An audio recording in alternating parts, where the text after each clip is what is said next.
What's up everyone, and welcome to Wingnuts RC. On today's video, I'm going to share with you an awesome build series that Casey and I are about to start with FairRC. Now this is going to be the Wingnuts Workbench series, and the first series of videos is going to be sponsored by FairRC, and they sent us these two awesome models and a bunch of parts for her and I to just do whatever we think will make these super scale trucks perform like all of our awesome trucks that you've seen on the video already.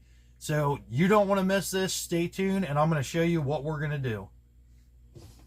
All right, so what we have here is we have the FMS Rock Hobbies 1941 MB Scaler, which is basically, it's a 1941 Willys Jeep. Well, a Jeep we'll say, because believe it or not, Willys wasn't the only one that made these.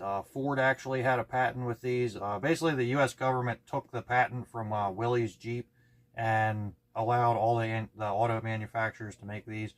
So you could find these with all kinds of different motors, and Ford motors, I think Buick motors, all kinds of different things.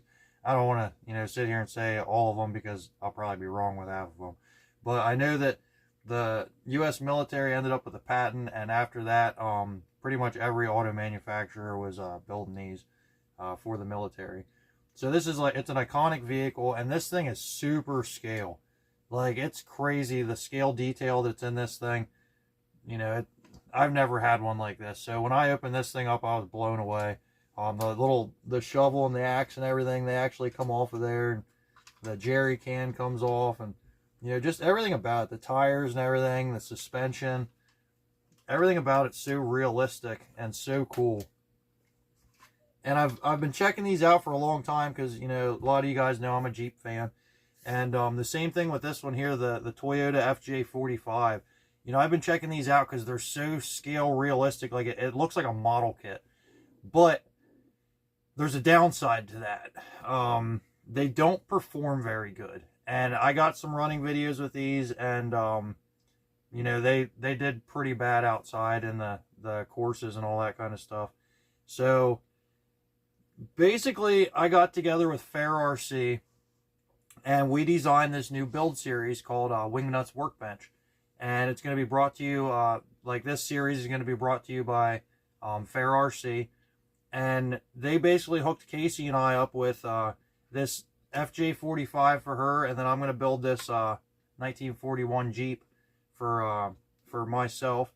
And basically what I'm going to do, I got on their website and I stuck with two brands, Fury Tech and Hobby Plus. And I got all kinds of goodies for these that are going to take these to like a performance level that you've never seen out of them. I've seen a lot of videos where people do like lifts to them and tires and all that stuff, and I'm going to steal a lot of their information.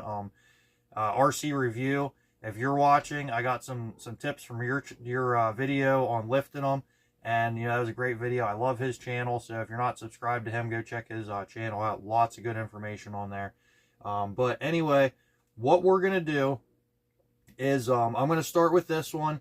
And so some of you might be wondering why Casey's not here for this. And she had an emergency come up, and she had to go take care of that. And she's going to be gone for a couple weeks dealing with some family business. And so she's not going to be here for the kickoff of this, unfortunately. But that gives me some time to get this one taken care of and figure out exactly how we're going to do some stuff, because I had to get creative. With what we're going to do with this, unfortunately, it's not all simple bolt-ins, but it's simple stuff that you can do. Like, if you're watching this channel and you're in the hobby, I have faith that you can pull this off. It's a very easy custom build, we'll say. So basically what we got here, what I'm going to do is I got the Hobby Plus tires. Now these are the 1.2 inch Mutter XL tires that are 68 millimeters. So that's the perfect size, I think, for these guys. And that'll give it a little bit more clearance, and they're also extremely soft. They'll work awesome to get over the obstacles, give it a little bit more ground clearance for the axle. And we're going to run them reverse. So you can run them like this way that they intended, or you can flip it and run a deep dish, which will give you a wider track. Being that these are a little bit heavier body, that wider track's going to make a world of difference. And I always like the deep dish, so that's what we're going to go with.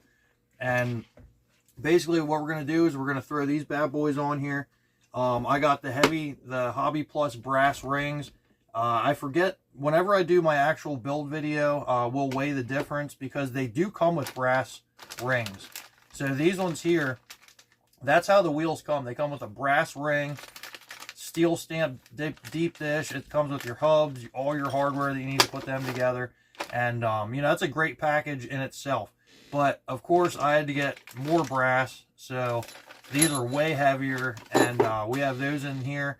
And actually, I'm going to tell you right now the difference. We're going to get the little scale out here. Turn this bad boy on.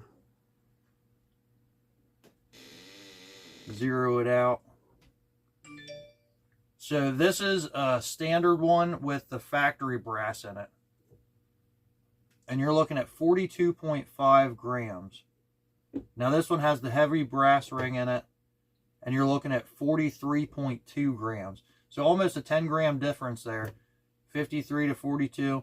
So yeah, a little over 10 grams, about 11 grams difference with just those rings in one wheel. So that's like 44 grams added all the way around, give or take.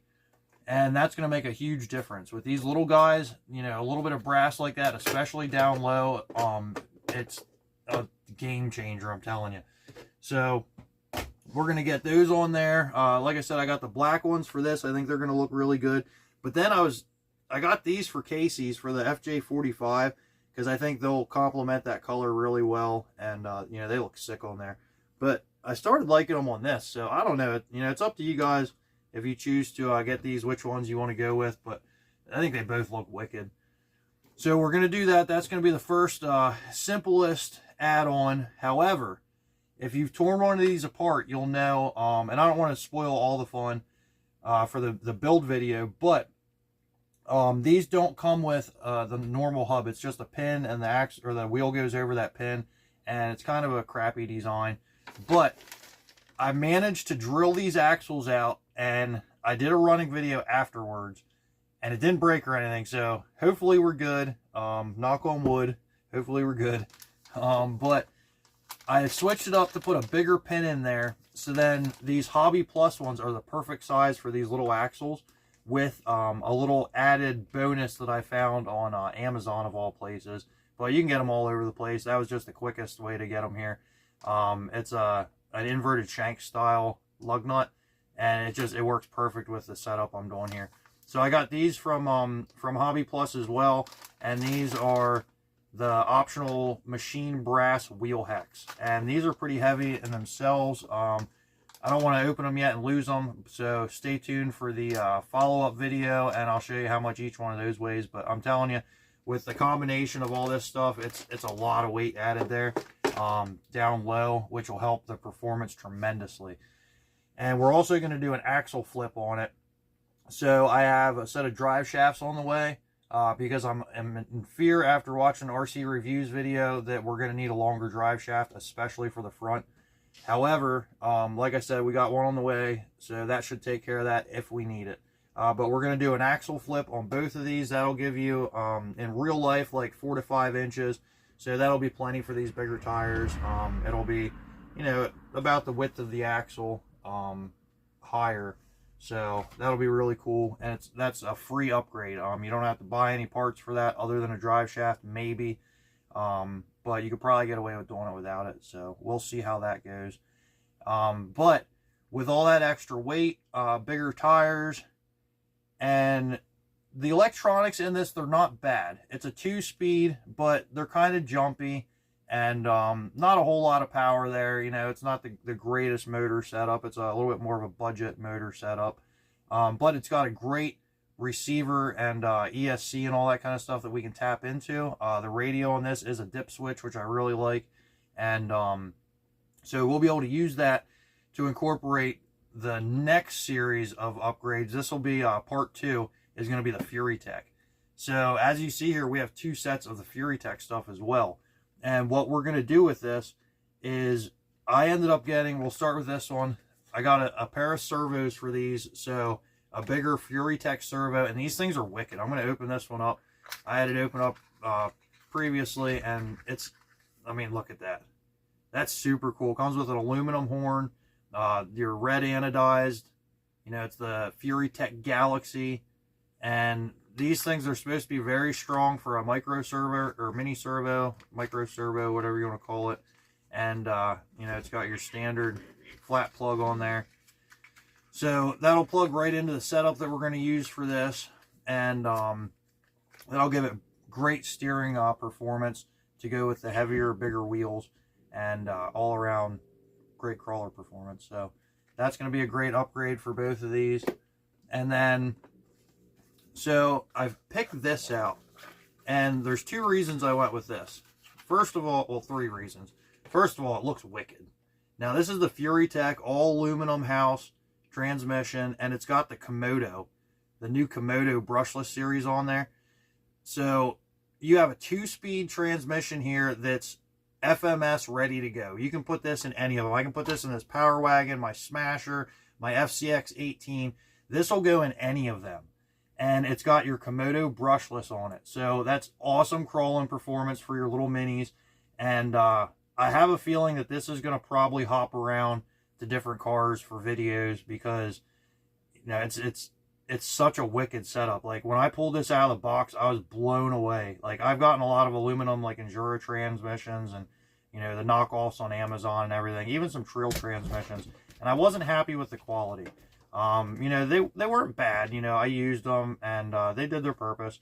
But this one here is just, you know, it's next level quality, and it's, you know, it's so beautiful looking, and just, I don't know, I really like it. You pick it up in your hand, and it's crazy to, you got to get one for yourself to understand what I'm saying. But in order to make this setup work, because I want to do it as easy, as plug and play, simple as possible. Now, I am going to have to make up a new motor mount that's going to incorporate these factory holes, and it's just going to be a bracket that goes over to the frame, so it's super easy to do. And that'll take care of mounting that. I'll still be able to use the factory 2-speed, I hope, and you'll be able to tie right into there and use the divorce transfer case that they come with. So as long as everything goes as planned, this is going to be a great setup for in both of these. And like I said, it's going to make its way around to, I'm definitely putting one in the Power Wagon after this build series. And I'm definitely going to put one in the Smasher for Casey, and probably get a few more for other ones. But in order to make that work as a plug and play, I found this on the website. Now, it's a little bit more money that you have to spend, but it gives you this option, which we're not going to use in this build series, but this will be awesome for the Smasher, or if you're just trying to turn a crawler into a ripper. And that's the, I forget the name of this one. It's the FairRC Monster Brushless Power System. So that's what this one here is. It's a ripper motor. It is brushless. And it's a great motor. And we're going to use this, in, like I said, in the Smasher. And I'm probably going to do like a rock bouncer or something, maybe with one of the lemurs, and put this guy in there. So stay tuned for that in a future video. But for now, the reason I got this kit was because this enables you to use the FairRC Lizard Pro ESC, which, you know, everyone knows of that by now. It's a great ESC. I haven't personally tried one, but I've seen lots of videos, and they work very good. Ken Pritchard has a great video series on how to do all this stuff, and I'll probably resource that a lot during this build. But it also came with this. This is a FlySky receiver, and the cool thing with most of the FlySkys is you can bind any of your factory radios with this FlySky receiver. So I'll be able to plug the ESC into this guy, the motor into this, the steering servo into this, and like everything will be paired through this guy, and then tap into the original system, and I'll be able to use my original radio. So it sounds very confusing, I'm sure, and I'm not 100% sure of how it's going to go, but I know we're going to get it working, and that's going to take it to the next level on that one. So stay tuned for that. You definitely don't want to miss that series. Again, that's going to be part 2 of the build series. And part 1 will be the wheels and tires and the lift kit. So, like I said, unfortunately, Casey can't be with us right now. So I'm going to start on the Jeep, and I'm going to get this one squared away. And then I'll have everything worked out. So then whenever Casey gets back, she can jump on this FJ45, and I know exactly what to do and I can teach her and show her how to build her first ultimate scale, fully capable FMS crawler. And this thing here it's super cool. I mean, this thing, the scale on this is awesome. The tailgate works, the doors open, the roof comes off, the doors you can take off, you know, the hood opens and all that good stuff. Like, it's super cool. I had it out yesterday, or not yesterday, a couple days ago, messing with it, and it's very fun. I enjoyed running this one, and this one actually did better with a longer wheelbase than my Jeep did. So once again, Casey's probably going to have the better rig by the end of this, but I'm okay with that because I love that she enjoys the hobby with me, and she brings a great spirit to this channel. So, you know, I'm very thankful to have her be part of it. So I'm okay with her having a cooler rig for now. But that's going to wrap this video up. I just wanted to share with you guys what myself and Casey and FairRC have going on right now. And again, this build would not be possible without FairRC. Like, they hooked us up with these parts, and they saw some of the builds that her and I have been doing together, and they like what we do. So, you know, we were blessed with the opportunity to work with them, and I hope that there's going to be a ton of awesome builds in the future. So make sure that you subscribe, hit that like button, share, comment, all that good stuff, because we definitely want to keep doing this for you. And I know Casey is stoked about this build, and I know she was very upset that she couldn't be here to do this video. But like I said, I'm going to start on this one. I'll do my own videos on this a while, and keep you guys up to date. And then when she gets back, this one's going to go full bore, and we're going to get that one built up with her, and it's going to be awesome. So thanks for watching. Until the next time, this is Wingnut with the Wingnuts RC. Peace.